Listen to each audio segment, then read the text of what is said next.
2015 წლის 30 ოქტომბერი. ეგრეთ წოდებული კორტების საქმე. განაჩენი. ირაკლი ფირცხალავა ცნობილი იქნეს დამნაშავედ და სასჯელის სახით და ზომად განესაზღვროს 16 წლით თავისუფლების აღკვეთა. გიორგი ცააძე ცნობილი იქნეს დამნაშავედ და სასჯელის სახით და ზომად განესაზღვროს 16 წლით თავისუფლების აღკვეთა. ახალი გამოძიება კორტების სპეცოპერაციის ირგვლივ ხელისუფლების შეცვლის შემდეგ, ანუ 2012 წელს დაიწყო. კორტების საქმე ერთ-ერთი იყო იმ საქმეებს შორის, რომელთა დაუყოვნებლივი გამოძიებისა და დამნაშავეების დაჟის პირობით ბიძინა ივანიშვილი ხელისუფლებაში მოვიდა. ამის მიუხედავად, საქმის გამოძიება 3 წელს გაგრძელდა. ის ხალხი, ვინც ხმამისსამა და ვისაც ატყუებდნენ, რომ თითქოს და მკვლელები იყვნენ, ფირცხალავა, მკვლელი იყო ცააძე და ეს ხალხი მკვლელები იყვნენ, ის ხალხი პასუხს თხოვდა, რომ თუ რატო არ იჭერენ. საქმეში არ იყო მტკიცებულება და უბრალოდ ამ ხალხის თვალის ახვევის მიზნით მოხდა უბრალოდ ბრალის წარდგენა. სხვა ამას ახსნა არ გააჩნია არანაირი. ირაკლი ფირცხალავასა და გიორგი ცააძესთან ერთად გასამართლდნენ სპეცოპერაციაში მონაწილე სპეცრაზმელებიც. განაჩენის გამოცხადებას პროტესტი მოყვა.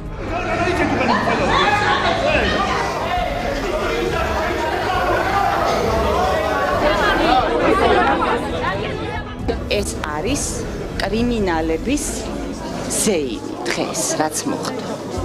დასაჯეს პოლიციელები და დღეს დამთავრდა საქართველოში ყველაფერი. დაცვის მხარემ ახალ გამოძიებას მიკერძოებული და პოლიტიკურად მოტივირებული უწოდა. ადვოკატები მტკიცებულებების არ ქონასა და ცრუმოწმეებზე მიუთითებდნენ. საქმე სააპელაციო სასამართლოში გადავიდა. პირდაპირ მტკიცებულება არ არსებობს არც გიორგი ცააძის, არც ირაკლი ფირცხალავას მიმართ.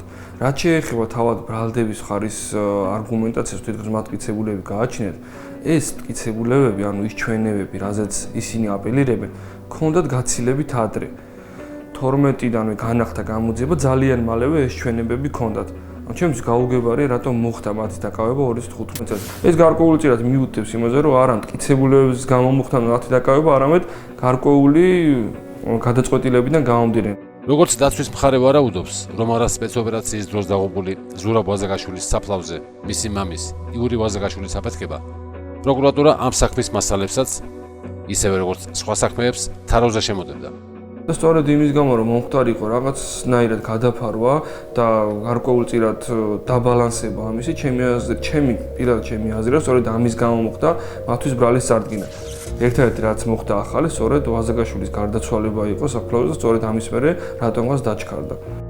ამ აზრს ის ფაქტიც ადასტურებს, რომ ქალაქის ყოფილმა მთავარმა პროკურორმა მაიამ წარიაშვილმა, რომელიც ეგრეთ წოდებული კორტების საქმეს 2012 წლის დეკემბრიდან იძიებდა, გამოიტანა დასკვნა, რომ პოლიციელებს მაშინ კანონი არ დაურღვევიათ. როგორც ბრალდებულები ამბობენ, სწორედ ამ დასკვნას შეეწირა წარიაშვილის თანამდებობაც. ამის მერე ირაკლი ჩოთაძემ წაიღო საქმე მთავარ პროკურატურაში და მიიღო პირობა, თუ საქმეს გახსნილად გამოაცხადებდა, მთავარი პროკურორი გახდებოდა. მაიამ წარიაშვილი კი თავის მიუკერძოებელი გამოძიების გამო გააგდეს სამსახურიდან. ირაკლი ფირცხალავა და გიორგი ცააძე 2015 წლის 2 თებერვალს დააკავეს. მათ ბრალად განზრახ მკვლელობასთან ერთად საქმის მასალების ფალსიფიკაცია ედებოდათ. ადვოკატი აცხადებს, რომ პროკურატურა სრულჩვენებების მოპოვების მიზნით მოწმეებთან გარიგდა. მოწმე რომ ისაუბროს თუ რა ხდება პროკურატურაში, ნახავთ რომ სხვის ჩვენებებს აკითხავენ, ეუბნებიან, აკითხებს დაუსვამენ, ამზადებენ. ეს არის აკრძალული. სხვის ჩვენება მოწმეს არ უნდა ანახო და არ უნდა უთხრა რომ ამასთან არ უნდა მოვიდეს წინააღმდეგობაში და იმასთან. სწორედ ესე ხდება, მათ დარწმუნებული ვარ, მისი მეცადინეობა ეს არის უკანონო. ვიდრე უშუალოდ საქმის მასალებზე გადავიდოდეთ, გავიხსენოთ ქრონიკა 2006 წლის 2 მაისიდან 2015 წლის 2 თებერვლამდე, ანუ სპეცოპერაციის ჩატარებიდან სპეცოპერაციის ხელმძღვანელის დაკავებამდე.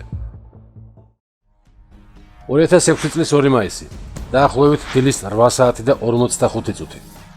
პოლიცია სხვადასხვა დანაშაულებებში ეჭვმიტანილი პირების თვალთვალის ოპერაციას იწყებს. რამდენიმე წუთში სანაპიროზე, სადაც ახლა იუსტიციის სახლია, სროლის ხმა იწმის. ეჭვმიტანილები პოლიციას ცეცხლს უხსნიან. სპეცრაზმელების მხრიდან საპასუხო სროლისას ადგილზე იღუპებიან ზურაბ ვაზაგაშვილი და ალექსანდრე ხუბულო. მანქანაში მყოფი მესამე პირის მძიმედ დაჭრილი ბონდო ფუთურიძის საავადმყოფოში გადასაყვანად პოლიცია სასტრაფოს იძახებს. სამივე პირი შეიარაღებული იყო. ავტომობილიდან ამოღებულია 4 იარაღი, აბები, წებოვანი ლენტები და ნიღბები. იმავე დღეს შინაგან საქმეთა სამინისტრო ავრცელებს სატელეფონო ჩანაწერს, რომლის საფუძველზეც ხუბულოვისა და ვაზაგაშვილის თვალთვალის ოპერაცია დაიწყო. აღნიშნულმა ჯგუფმა მიიღო გადაწყვეტილება, რომ დედაქალაქში დაეყაჩაღებინა ერთ-ერთი გაცხოვრებელი ბინა. ჩვენს მიერ იქნა მიღებული გადაწყვეტილება, რომ თავდასხმამდე მომხდარიყო მათი დაკავება. მაგრამ ყაჩაღური ჯგუფის წევრებმა შეამჩნიეს პოლიციის თანამშრომლები და მათ გაუხსნეს ცეცხლი. მოგვიანებით ირკვევა, რომ დაღუპული ახალგაზრდები ლომბარდისა და სპორტული მაღაზიის დაღაჩაღებაშიც იყვნენ ეჭვმიტანილი.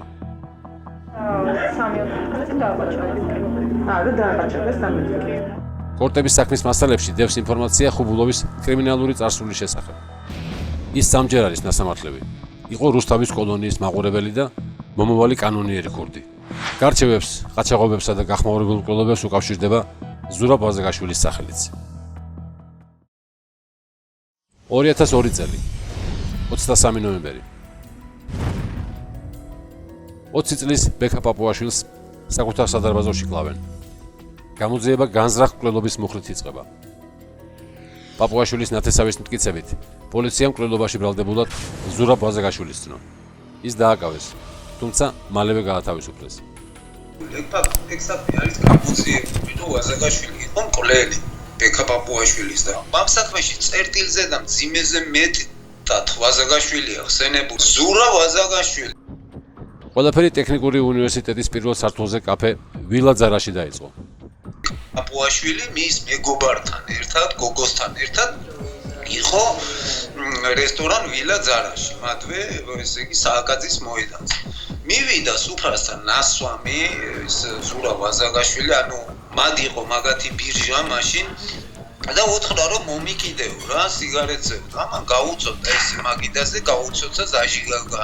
ამან იუკადრისა ჩათვალა რომ ანუ ბექა უნდა ამდგარიყო ესე და ესე უნდა მოეკიდა მისთვის.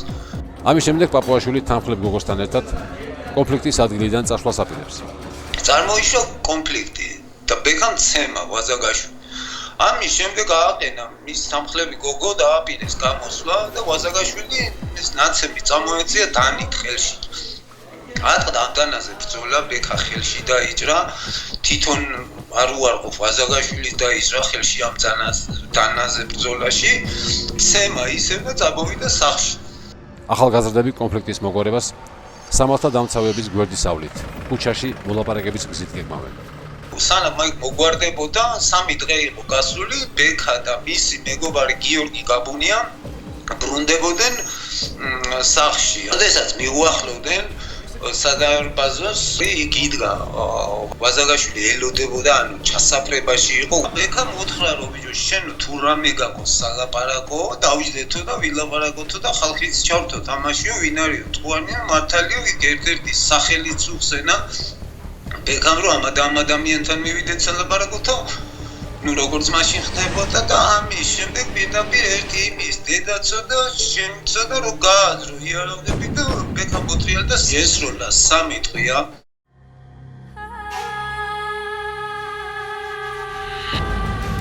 პაპუაშვილი 4 საათიანი ოპერაციის შემდეგ გონს მოუსვლელად გარდაიცვალა. გამოძიება იწყება. საქმის ერთადერთი მოწმე გიორგი გაბუნია გამოძიებასთან არ თანამშრომლობს. ამაზე ჩვენ ვიძიებთ შურს და რა თქმა უნდა ხელი არავისთვის არ დაუდვიათ რა. და ყველაფერი გარკვეულია რომ ერთ-ერთი მონაწილე ვაზაგაშვილი იყო პირადად უშუალოდ რომელმაც ისროლა. ვაზაგაშვილის მანქანა იქნა ნაპოვნი, რომელიც სახლთან დარჩა მკვლელობის დროს.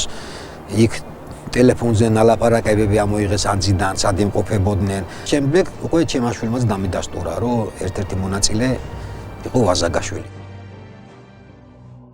2003 წელი ახალი ხელისუფლების მოსვლის შემდეგ გიორგი გაბუნია პაპუაშვილის წლის თავზე პირობას დებს, რომ ქუჩის გარჩევების ნაცვლად ჩვენებას სასამართლოს მისცემს. ეს რა თქმა უნდა მიუტანეს ვაზაგაშვილს ეს ამბავი რომ ეს არის. მე როგორც ვიცი ვაზაგაშვილი იმ წუთში იურაზე ვიძახი მამამისზე დაფაცურდა. როგორც ლევან გაბუნია ყვება, ამის შემდეგ იწყება ახალი პრობლემები. გიორგი გაბუნიას ზურაბ ვაზაგაშვილი გაჩუმებას თხოვს და ემუქრება. ჩემ ბიჭთან მქონდა საუბარი, მითხრა რომ შეხვედრა ქონდა ზურაბ ვაზაგაშვილთან და ძალიან უსიამოვნო საუბარი ჰქონდა მასთან. ვაზაგაშვილის მხარე რაღაც ისეთ ზეწოლას ახდენდნენ მასზე და ჩვენი ძულებული გავხდით, რომ ის ბინა ჩვენ გავყიდეთ, სადაც ცხოვრობდით ის 16 საათში და სხვაგან გადავედით საცხოვრებლად. 2003 წლის 28 დეკემბერს სააგაძის მოედანზე 16 სართულიან კორპუსის სადარბაზოსთან გიორგი გაბუნიას ცხედარს პოულობენ. აიყვანეს იმ 16 სართულიანის სადაც ცხოვრობდით სახურავზე და იქიდან გადმოაგდეს. რა თქმა უნდა, ერთ-ერთი მონაწილე ეს ვინც ჩაიდინა, ერთ-ერთი ზურა ვაზაგაშვილი იყო. როგორც ლევან გაბუნია ყვება, მისი შვილის მკვლელობის საქმეც გაყალბდა. გამოძიებამ დაადგინა, რომ გიორგი გაბუნიამ თავი მოიკლა. ამ ვერსიის გასამყარებლად პროკურატურამ საქმეში მცირეწლოვანი ჩვენება ჩადო. ცხედარზე ჩატარებულმა ექსპერტიზამ აჩვენა, რომ გიორგი გაბუნიას სხეულზე აშკარა ძალადობის კვალი აღინიშნებოდა. ექსპერტიზის დასკვნით შემდეგ ხუთანისამოსაც გაუკეთდა ექსპერტიზა და ყველაფერი და აღმოჩნდა, რომ ნახუხიალები იყო, განმოგდებული იყო, იქნა თითები დამტრეული ჰქონდა, რომ ეჭიდებოდა ალბათ ის რა ქვია გათიშული და რაღაცა და 2005 წელს საქმე მკვლელობის მუხლით გადაკვალიფიცირდა. 2006 წელს კორტების სპეცოპერაციამ საქმის გამოძიება ისევ შეაფერხა. გიორგი გაბუნიას მკვლელობას არც ახალი ხელისუფლება იძიებს. პროკურატურაში დევს ორი საქმე, ბექა პაპუაშვილის მკვლელობის საქმე და გიორგი გაბუნიას მკვლელობის საქმე. სადაც მკვლელი ფიგურირებს ზურაბ ვაზაგაშვილი. ეს პირდაპირ საქმეში ფიგურირებს და მე მიმაჩნია, რომ ეს საქმე იმიტომაც არ იხსნება, რომ ზურაბ ვაზაგაშვილის გვარი ფიგურირებს ამ მკვლელობებში და მათ რო ეს საქმე გახსნან, უკვე ის გმირი აღარ ეყოლებათ. ესე იგი, მკვლელების მოყვანილია ის მთავრობა, ეს არ აწყობს ამ მთავრობას, რომ თქვას, რომ ჩვენ მოგვიყვანა ხელისუფლებაში მკვლელებმა. ეს ერთადერთი შემთხვევა არ არის, სადაც ზურაბ ვაზაგაშვილის სახელი და გვარი ფიგურირებს.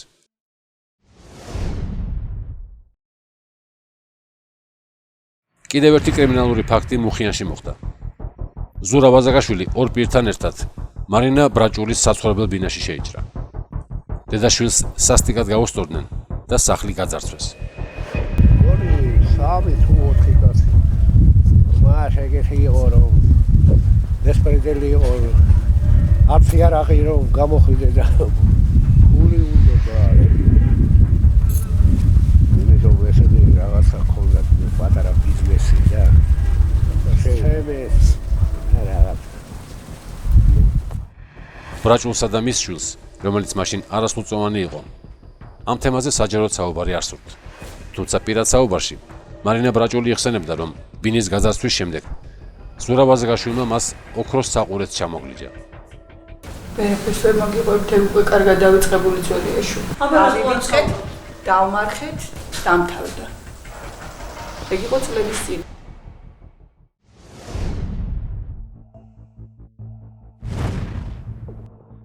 ვაზაგაშვილების დიდი ხნის ნაცვლობით თემურ სარჯველაძე, რომელსაც დღემდე დავა აქვს სასამართლოში ყვება, რომ იური ვაზაგაშვილის მხრიდან მუდმივი ტერორისა და მუხარეთის მსხვერპლი იყო.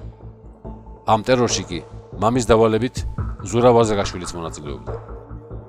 მისი შვილი ყოველთვის მეძებდა, ყოველთვის ჩასაბრებული იყო ჩემი ნახვის გულისთვის.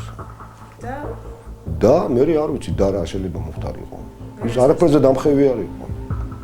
ის არაფერზე დამხევი არ იყო. ეს იყო ადამიანი, რომელიც იდეოლოგია იყო კრიმინალი.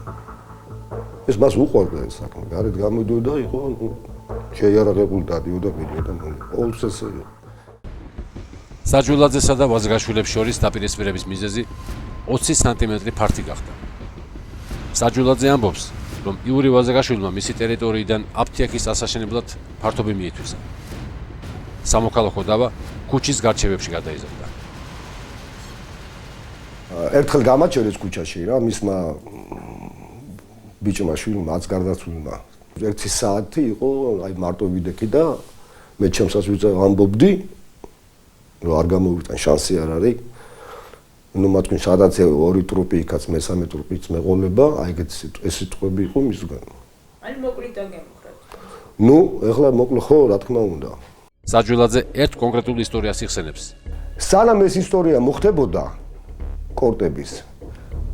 აი მოუწოდებ სამსახურს, რომელსაც შეუძლია ამოიღოს ტელეფონების ზარები, რა დირექტივას აძლევდა ღამის 2 საათზე მამამისი იურა თავის შვილს. მე იქ ვიყავი. რა დირექტივებს აძლევდა? ნუ დავიჭირეთ აგერ ყავს თემოს არჯველაძე და ეხლა რა ვქნა, ტყვია დავაჭერდოთ შუბლზე თუ რა სიტყვი იურა შენ და იურა იქნა დირექტივებს და როგორც სარჯველაძე ამბობს. ამის შემდეგ იური ვაზაგაშვილის გადაწყვეტილებით ის გაათავისუფლეს. კორტების სპეცოპერაციის შემდეგ მას არავინ ემუქრება, თუმცა მის საქმეს სასამართლო დღემდე განიხილავს. ერთადერთი მაქვს სათქმელი ის, რომ ხალხი ნუ არის ილუზიაში ჩავარდნილი ვაზაგაშვილების საქმთან მიმართებაში. ეს არ არის ამის ღირსი, რომ ვინმე ის დაიცვას.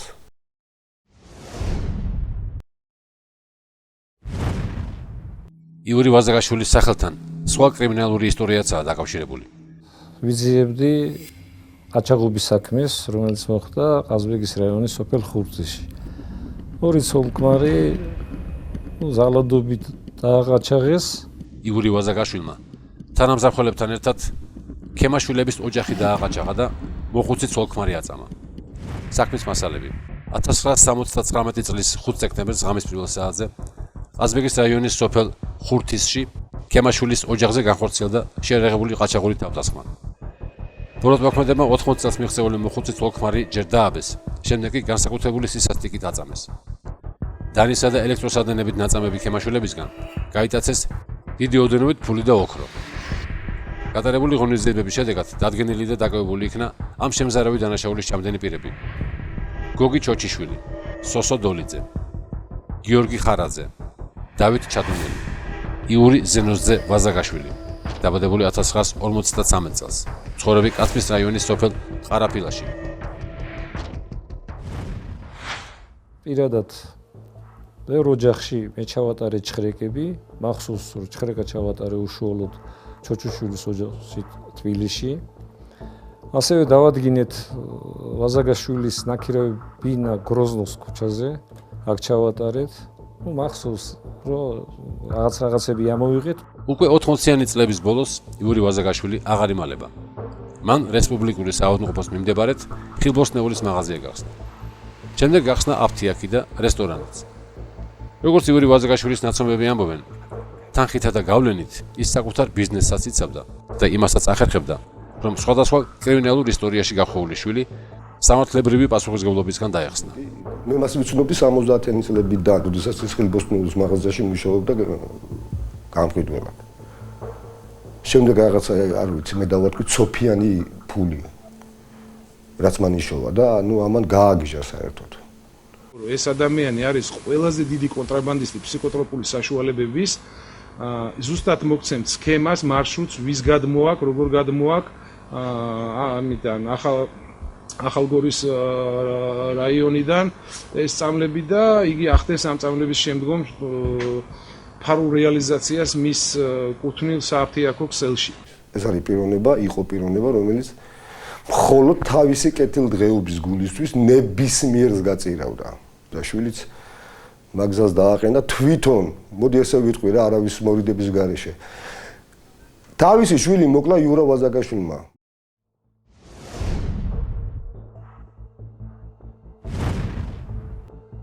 ზურა ვაზაგაშვილისა და მისი კლანის წევრების ერთი გაუხმაურებელი ისტორიის თვითმხილველი დოდო ქასტრაშვილია.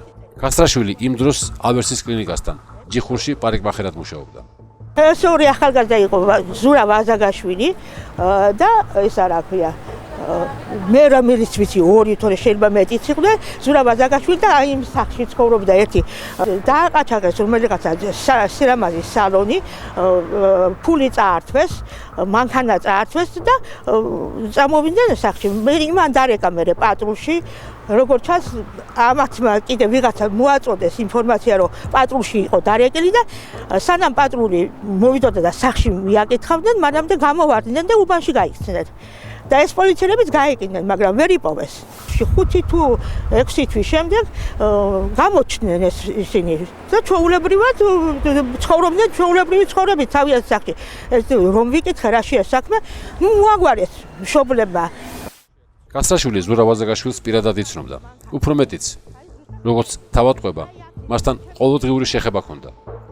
იქვე ცხოვრობდა და ვაზაგაშვილების შესახებ საკმაოდ ბევრი სმენოდა. სხვების მონათხრობზე დაყრდნობით, კასტრაშვილი ბევრ კრიმინალურ გარჩევასა და ფაქტს იხსენებს. თუმცა თვითონაც არაერთხელ გამხდარა მოწმე, რომ ზურაბ ვაზაგაშვილი იარაღს ყოველთვის თანატარებდა. ზურაბ ვაზაგაშვილი ჩემთან იჭერდა ხანდახან თმას. მოვიდოდა ხოლმე ჩემთან. იარაღი თან ჰქონდა. და რადგან სკამზე უხერხურად დაჯდებოდა, რა თქმა უნდა, იარაღით, ამოიღებდა და მაგიდაზე დადებდა. კასტრაშვილის მონათხრობიდან ეს დეტალი განსაკუთრებით საინტერესოა ახალი გამოძიების იმ მტკიცების ფონზე. თითქოს ვაზაგაშვილსა და ხუბულოვს იარაღის სპეცოპერაციის შემდეგ ჩაუდეს. ამ ვერსიას გამორიცხავს სპეცოპერაციისას გადაღებული ოპერატიული კადრები, სადაც კარგად ჩანს დაჭრილ ბონდო ფუთურიძეს, როგორ უვარდება ძირს იარაღი. თუმცა სასამართლო განაჩენში მოსამართლე ამ დეტალებზე ყურადღებას რატომღაც არ ამახვილებს. ეგრეთ წოდებული კორტების სპეცოპერაციის დღიდანვე მაშინდელი ოპოზიციის ნაწილი საქმის პოლიტიკურად ანგაჟირების პროცესს იწყებს. მათი მონდომებით ეს პროცესი შეუქცევადი ხდება. თითქმის ყველა სატელევიზიო ეთერში იწყება სპეცოპერაციის დეტალების განხილვა. მაშინდელი უფლებადამცველები ცალსახად მიუთითებენ, რომ ადგილი ჰქონდა ძალის გადამეტებას. ჩატარებული სპეცოპერაციების თემა აქტუალობითა და განხილვის სიხშირით ჩრდილავს თითქმის ყველა პოლიტიკურ თუ საზოგადოებრივ თემას საქართველოში. ახლანდელი პარლამენტის თავმჯდომარე პასუხისმგებლობას მაშინდელ პრემიერს, შინაგან საქმეთა მინისტრსა და პირველ რიგში პრეზიდენტს აკისრებს. უნდა ვთქვათ, რომ პოლიციას თუ ამას საჭიროება მოითხოვს და კანონი მოითხოვს, არა მარტო უფლება აქვს, არამედ ვალდებულებაც გამოიყენოს იარაღი. უბრალოდ რამდენად მიზანშეწონილია თითოეულ ცალკეულ შემთხვევაში ამ იარაღის გამოყენება, ეს არის კითხვა. ოპერაცია, რომელიც ჩატარდა 2 მაისს, ჩემი აზრით მიუთითებს იმაზე, რომ სამწუხაროდ სპეცდანიშნულების რაზმში არსებობს გარკვეული გულგრილი დამოკიდებულება აი ამ ცნების მიმართ, როგორც არის ცეცხლსროლი იარაღის გამოყენება. კი ბატონო, ეს არის სახელმწიფო პოლიტიკა. და სახელმწიფო პოლიტიკა განხორციელებული და მოფიქრებული არა იმ ხალხის მიერ, ვინც უშუალოდ სასახლეც ხელს გამოკრავს ხოლმე, ან ცუდად გეგმავს ოპერაციას, არამედ სახელმწიფო პოლიტიკა გაცხადებული სახელმწიფოს პირველი პირის მიერ, ქვეყნის უმაღლესი ტრიბუნიდან, პარლამენტის დარბაზიდან, როდესაც მან ბრძანა, რომ მითითება ცელებს აქვთ შემდეგი, რომ მათ უნდა გაუხსნან ცეცხლი კრიმინალებს, რომლებიც წინააღმდეგობას უწევენ არა ფეხებში, არამედ სასიკვდილოდ. ამავე ეთერში ირკვევა, რომ 2005-2006 წლებში დევნის ოპერაციის დროს ვაზაგაშვილი და ხუბულოვი პირველი მსხვერპლი არ არის, თუმცა სხვა საქმეებს მსგავსი რეზონანსი არ მოყოლია. 2005-2006 წლის მანძილზე ჩატარებული სპეცოპერაციების შედეგად დაღუპულია 24 ადამიანი პოლიციის მიერ, ხოლო პოლიციის მხრიდან დაღუპული არის 19 ადამიანი. იმავე გადაცემაში ერთ-ერთი მონაწილე უნებურად ამჟღავნებს იმ სტრატეგიას, რომელიც მსგავსი საქმეების პოლიტიკური მიზნებისთვის გამოყენებას უზრუნველყოფს. ერთი ადამიანიც კი რო გამოვნახოთ ჩვენ, რომელიც არის მშობელი ან ნათესავი აი იმ გარდაცვლილებისა, აი იმ ოპერაციების დროს თქვენ ნახავთ, უბრალოდ ეს იქნება რამდენიმე წლის მერე, როგორ შავით თეთრზე გამტყუნება საქართველოს ხელისუფლება. დევნის დროს დაღუპული პირების სახელებით მანიპულირება და საზოგადოებაში ემოციური ფონის გამძაფრება ოპოზიციის სამოქმედო გეგმა ხდება.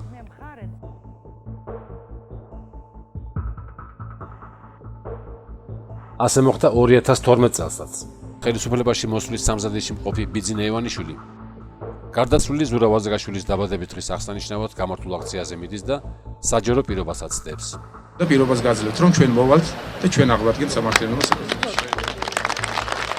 ხელისუფლებაში მოსული ივანიშვილის თანაგუნდელები კი ცალსახად აცხადებენ, რომ მათი ქვეყნის სათავეში მოსვლა პირდაპირ კავშირშია სპეცოპერაციების დროს გარდაცვლილ პირებთან.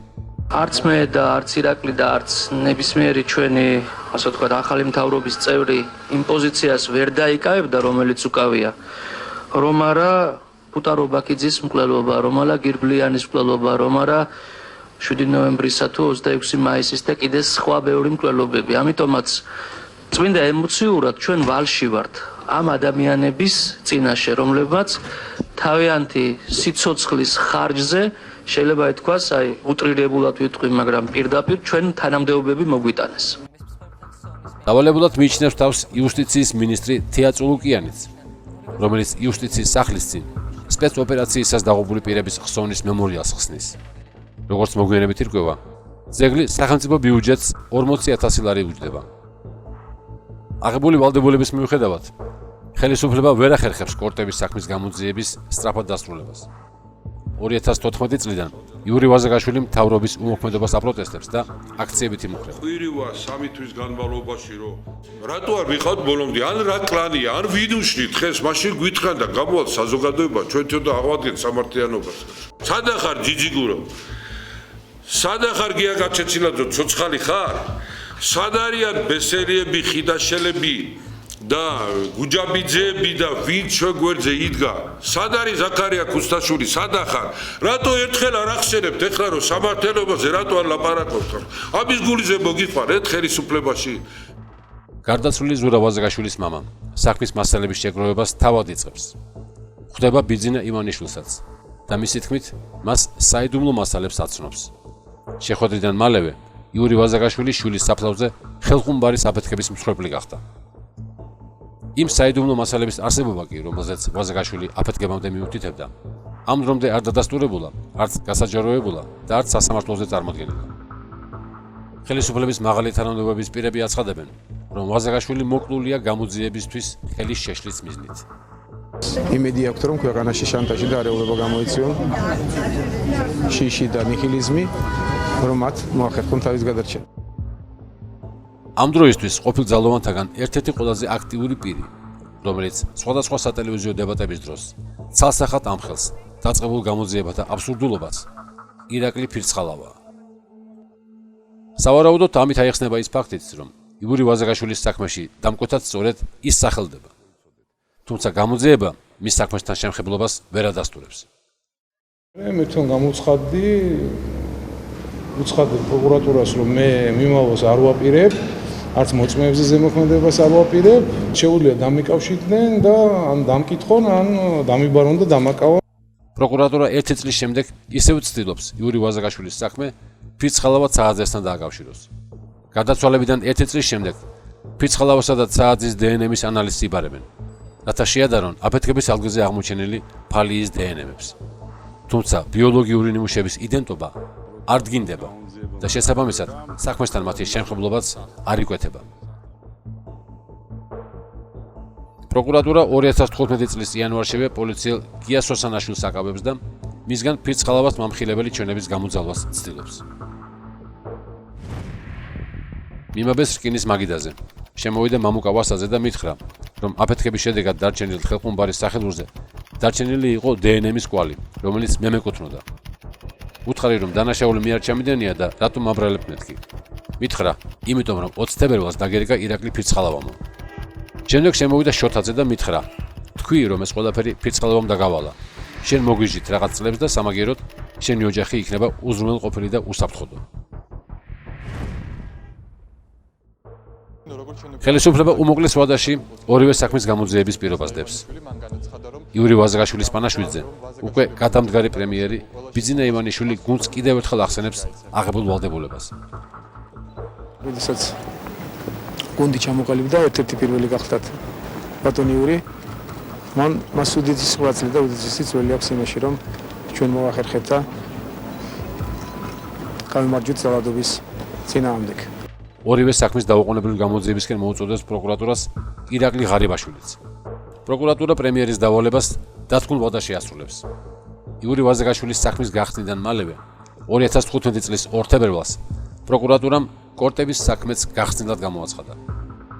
ირაკლი ფირცხალავასა და გიორგი ცააძეს აკავებენ სპეცოპერაციაში მონაწილე სპეცრაზმელებსაც. სახელდება მოტივი, რომელსაც დაცვის მხარის განმარტებით გამოძიება და სასამართლო მტკიცებულებებით ვერ ამყარებს. ეგრეთ წოდებული კორტების სპეცოპერაცია, დანაშაულის მოტივი, პროკურატურის ვერსია. ყველაფერი დაიწყო იქიდან, რომ 2006 წლის 7 აპრილს სოდის თანამშრომლების მიერ ნარკოტიკული საშუალების უკანონო შეძენა შენახვის ბრალდებით დაკავებულ იქნა ირაკლი ფირცხალავას ძმა ლევან ფირცხალავა. აღსანიშნავია, რომ ლევან ფირცხალავას მიერ დანაშაულის ჩადენის შესახებ ინფორმაცია სამართალდამცავებს მის დაკავებამდე რამოდენიმე დღით ადრე მიაწოდა მოგვიანებით სპეცოპერაციის დროს მოკლულმა ალექსანდრე ხუბულოვმა, რის შესახებაც ცნობილი გახდა ირაკლი ფირცხალავასათვის. მისთვის როგორც შინაგან საქმეთა სამინისტროს მაღალჩინოსნისთვის მიუღებელი აღმოჩნდა მისი თანამდებობრივი ავტორიტეტისა და რეპუტაციის ამგვარი ფორმით საფრთხის ქვეშ დაყენება, რის გამოც გადაწყვიტა ლიკვიდაციის გზით შური ეძია მისი ძმის დაკავების საქმეში მთავარ ფიგურანტ ალექსანდრე ხუბულოვზე. ამ ბრალდების გასამყარებლად პროკურატურამ მოწმედ პატიმრობაში მყოფი ჯაბა შარანგია წარმოადგინა. ჯაბა შარანგია პირველად დაკავებული იყო 1995-99 წლებში. სასჯელს იხდიდა რუსთავის კოლონიაში, სადაც გაიცნო ალექსანდრე ხუბულოვი. შემდეგ დაკავებული იყო 2005 წელს და 2012 წელს გათავისუფლდა ამნისტიით. 2014 წლის 5 ნოემბერს ისევ დააკავა კრიმინალურმა პოლიციამ. აქვს მისჯილი 10 წლით თავისუფლების საქმეთან.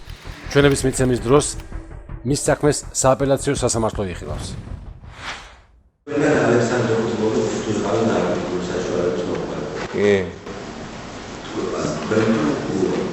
მე ვიყავი და ხა ხუბულოვი ხა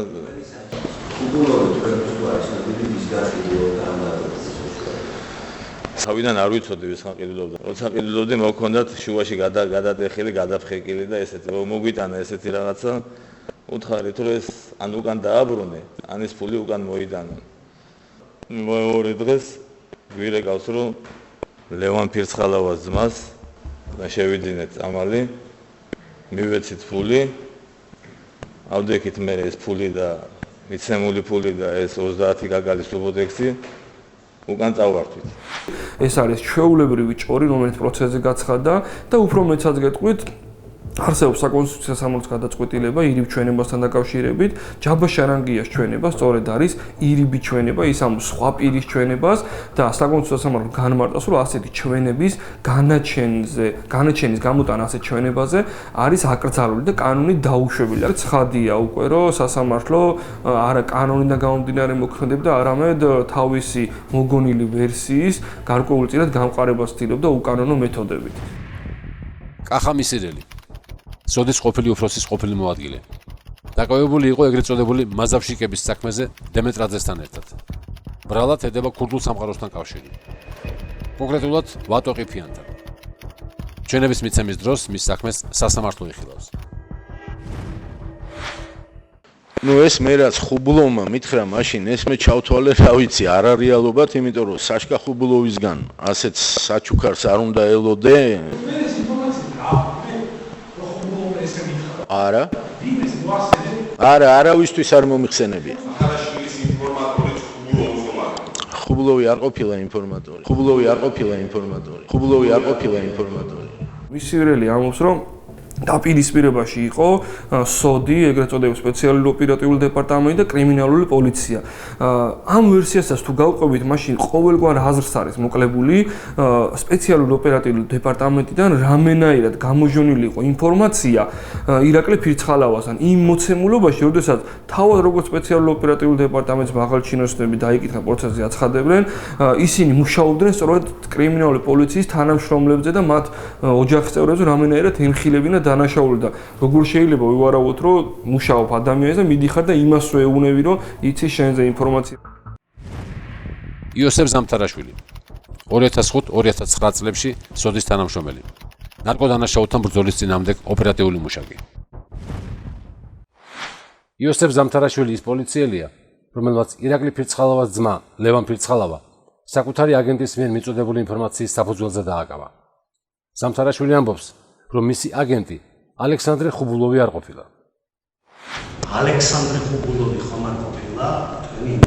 არა, არ ვიცნობდა.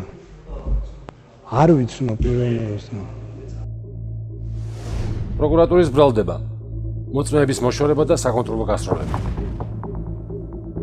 სროლების შეწყვეტისთანავე ეგრეთ წოდებული სპეცოპერაციის მონაწილე კრიმინალური პოლიციის დეპარტამენტის სამძებრო სამმართველოს უფროსის მოადგილე გიორგი ცააძე წინასწარ შემუშავებული გეგმის თანახმად ირაკლი ფირცხალავას მიერ ორგანიზებული დანაშაულის დაფარვის, თვითმხილველი მოწმეების განადგურების და წარმატებული ოპერაციის დასრულებაში დარწმუნების მიზნით მიუახლოვდა ზურაბ ვაზაგაშვილის მართვის ქვეშ ყოფ ავტომობილს და თანაქონი ცეცხლსასროლი იარაღიდან მოახდინა საკონტროლო გასროლები. სალონის წინა ნაწილში მჯდომი ზურაბ ვაზაგაშვილის და ალექსანდრე ხუბულოვის მისამართით. ჩნდება კითხვა: თუ საათზე მოწმეების მოშორებას გეგმავდა, მაშინ როგორ გადარჩა ავტომობილში მჯდარი მესამე პირი ბონდო ფუთურიძე? რატომ არ მოხდა მის მიმართაც საკონტროლო გასროლა? საქმეზე დაკითხული ყველა მოწმე და 7-ვე სპეცრაზმელი ადასტურებს, რომ მათ ჰქონდათ ინფორმაცია დანაშაულებრივი ჯგუფის 3-4 წევრზე. დილით კი ცნობილი გახდა, რომ ავტომობილში 3 პირი იჯდა. ეს რადიოსადგურის მეშვეობით საათზე მაციცულა. ექსპერტიზის დასკვნით, ვაზაგაშვილის თავის ქალიდან ამოღებულია 9 მმ-იანი ტყვია, რომელიც გასროლილია მაკაროვის სისტემის იარაღიდან, თუმცა უვარგისია ექსპერტიზისათვის. 6 წელი მაკაროვის მასაკი გასროლილია სპეცგანყოფილების უფროსის ალექსანდრე სანიკიძის სტაბილური იარაღიდან. მოსამართლემ საერთოდ არ იმსჯელა ამ მტკიცებულებაზე, არადა დასკვნაში მიუთითებს, რომ შესაძლოა გასროლა განხორციელებულიყო არატაბილური იარაღიდან. თავად საათზე კი ჩვენებაში აღნიშნავს, რომ არც სპეცოპერაციის დროს და არც შემდეგ ვაზაგაშვილის ავტომობილთან არ მისულა. ვაზაგაშვილის სხეულიდან ზოგიერთ ფრაგმენტი, ტყვია, ნაწილაკი, მიკრონაწილაკი არიან აღებული. ეხლა დაგიზუსტებ და თავიდან გაგცემთ პასუხს. თქვენ თუ ჯერთ ვერანაირად ვერ დააზიანებდით იარაღს. თუ კი დააზიანებდა, კვლევისას გამოჩნდებოდა და მივხვდებოდით. თქვენი იარაღიდან არ იყო ნასროლი. თქვენი იარაღიდან არ იყო ნასროლი. მე გამიკვირდა კიდეც რომ რა გახდა ესეთი ამბავი. უკაცრავად ეს რაც რეალობა იყო, მე ვერ დავმალა ვერანაირად, ახლა ვინც უნდა მთხოვოს. არ შეიძლება. ბრალდების მხარეს დაკითხული ყავს 2 თვითმხილველი მოწმე. კობა გოგატიშვილი და ქეთევან მირიანაშვილი. კობა გოგატიშვილი მიუთითებს, რომ მან ჩაიხედა ავტომობილში და იქ იარაღები არ ეწყო.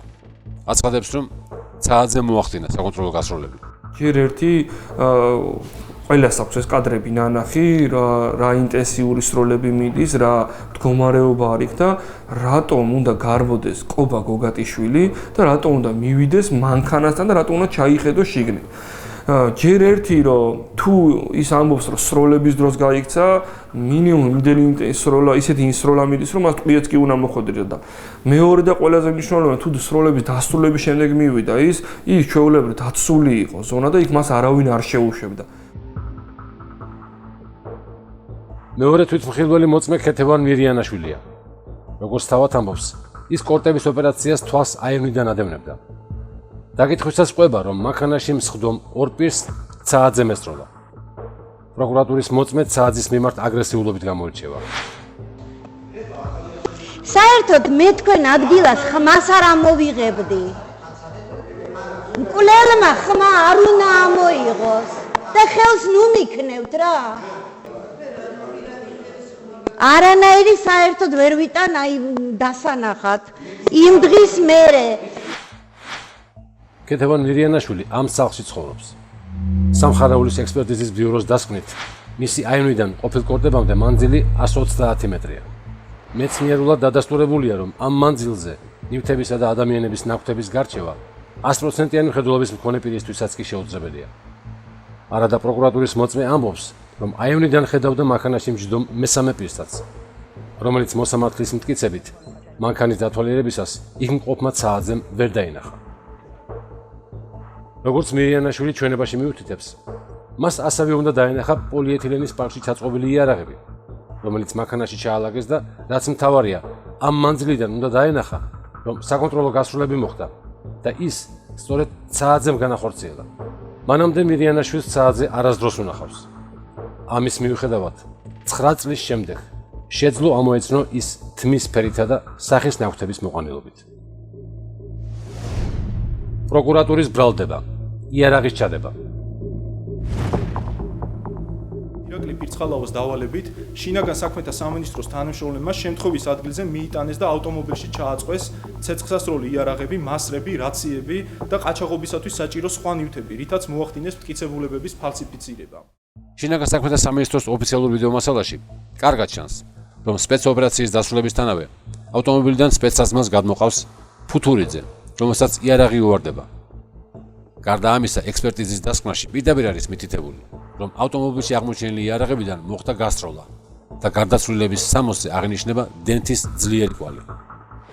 იყო წარმოდგენილი ზურა ვაზაგაშვილის, ალექსანდრე ხუბულოვის და ბონდო ფუტურიძის ხელის ანაწმენდი, მარჯვენა და მარცხენა ხელის ანაწმენდი. კითხვა იყო დასმული შემდეგნაირად. ჩვენს მიერ წარმოდგენილ ნიმუშებზე აღენიშნება თუ არა დენთის კვალი. კვლევის შედეგად მივედი შემდეგ დასკვნამდე. გამოსაკვლევი ობიექტებიდან ზურა ვაზაგაშვილის მარცხენა ხელის ანაწმენდზე, ალექსანდრე ხუბულოვის მარჯვენა და მარცხენა, ანუ ორივე ხელის ანაწმენდზე და ბონდო ფუტურიძის მარცხენა ხელის ანაწმენდზე დაფიქსირდა დენთის კვალი. გარდა ამისა, მანქანაში მსხდომი პირების თითის ანაბეჭდები აღმოჩენილია ავტომობილიდან ამოღებულ იარაღებზეც.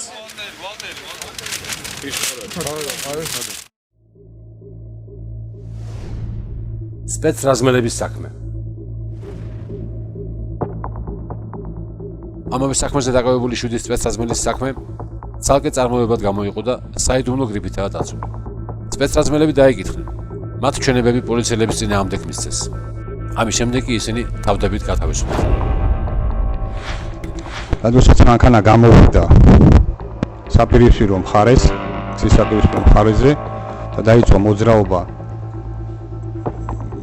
ბარათაშვილის ხიდის მიმართულებით და გაუსწორდა ჩემს საკონტროლებელ სექტორს, მე გავაკეთე რამოდენიმე გასროლა მანქანის საბურავების მიმართულებით. როდესაც ჩემს ამოქმედო სექტორში შემოვიდა რამდენიმე გასროლა მეც განვახორციელე ამ მანქანის საბურავების მიმართულებით CBC შეჩერების მიზნით. ამ დროს რომ გამოდიოდა მანქანა, სავარაუდოდ როგორც დავინახე, ტრაკი ჩანდა მანქანის უკანა ნაწილი შემოდა უკანა მარჯვენა საბურავებში მანქანის შეჩერების მიზნით გავხსენით ცეცხლი. რამოდენიმე გასროლა გავახორციელე. როდესაც მოუახლოვდა ჩემს სექტორს აღნიშნული ავტომანქანა, გავაკეთე ერთი გასროლა წინა საბურავის მიმართულებით, რათა შემეჩერებინა აღნიშნული ავტომანქანა. მანქანამ უკვე მეც ჩამომიარა, ძალიან ახლოს ჩამომიარა, დაახლოებით 1 მეტრში. შევტრიალდი და გავაკეთე რამოდენიმე გასროლა უკანა მარჯვენა საბურავის მიმართულებით მანქანის შეჩერების მიზნით. 7-ვე სპეცრაზმელის ჩვენება იდენტურია, რამაც გააჩინა ეჭვი, რომ მათ ტექსტები პროკურატურა შეასწავლეს. დაკავებულ სპეცრაზმელებზე განხორციელებულ ზეწოლასა და შანტაჟზე ირაკლი ფირცხალავამ სასამართლო დარბაზში განცხადება გააკეთა. ამ განცხადების შემდეგ ირაკლი ფირცხალავა სასამართლო დარბაზიდან მატროსოვის ციხის ნაცვლად გლდანის მე-7 საპრობილეში გადაიყვანეს, სადაც მსჯავრს მძიმე დანაშაულებებში ბრალდებული პირები და კანონიერი ქურდები იხდიან. როგორც ფირცხალავა შემდეგ პროცესზე მიუთითებდა, გლდანის ციხეში მისი გადაყვანა ერთგვარი სადამსჯელო ოპერაცია იყო.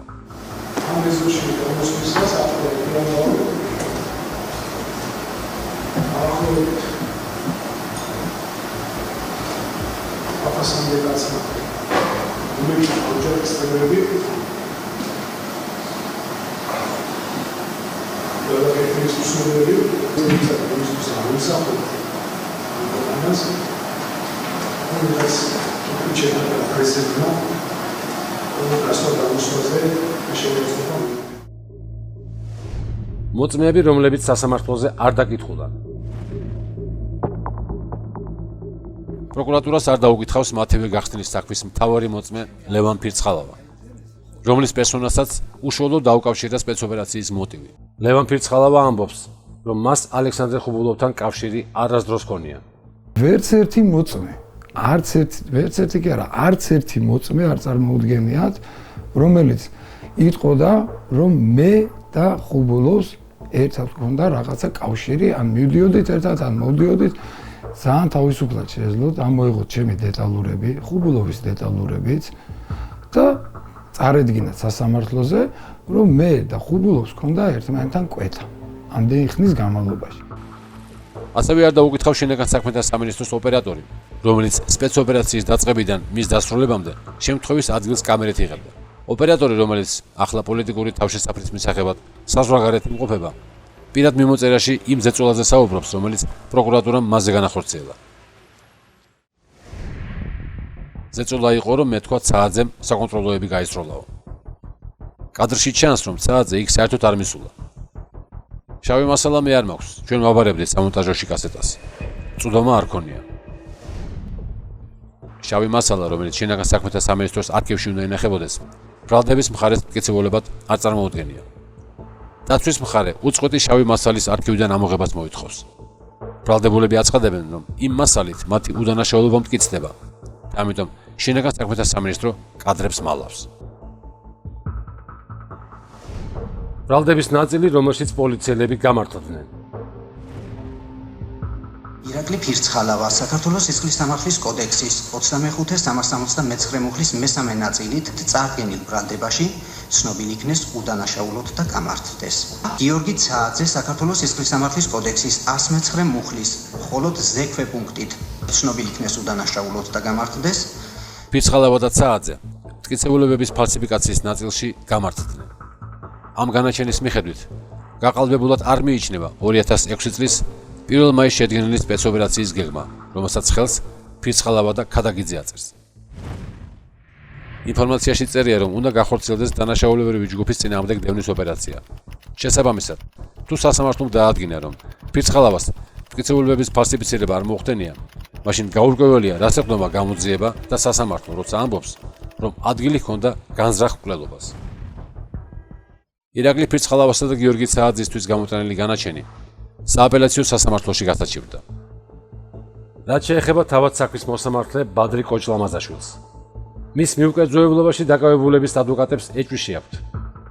ამის მიზეზი კი ის დოკუმენტი გახდა, რომლითაც ირკვევა, რომ კოჭლამაზაშვილმა გამამტყუნებელი განაჩენის გამოტანიდან ერთ თვეში სესხად აღებული 30,000 აშშ დოლარი წინ სწრებად დაფარა. კორტების საქმეზე დაკავებული პირების იურისტებმა თანხის წარმომავლობის მოკვლევისთვის საგამოძიებო ორგანოებს მიმართეს და ქრთამის შესაძლო აღების ფაქტზე გამოძიების დაწყება მოითხოვეს. პროკურატურა საქმით დაინტერესდა, თუმცა დღემდე თანხის წარმომავლობის შესახებ არაფერი დადგენილა. კორტებთან ჩატარებული ღონისძიება, რომელსაც დაცვის მხარე დაკავების ღონისძიებას უწოდებს, სრულიად შეუსაბამო იყო დაკავების ღონისძიებისათვის გათვალისწინებულ სტანდარტებთან და ამ ღონისძიებას უკვე სასამართლოს განაჩენით შეიძლება ეწოდოს სისხლიანი სპეცოპერაცია.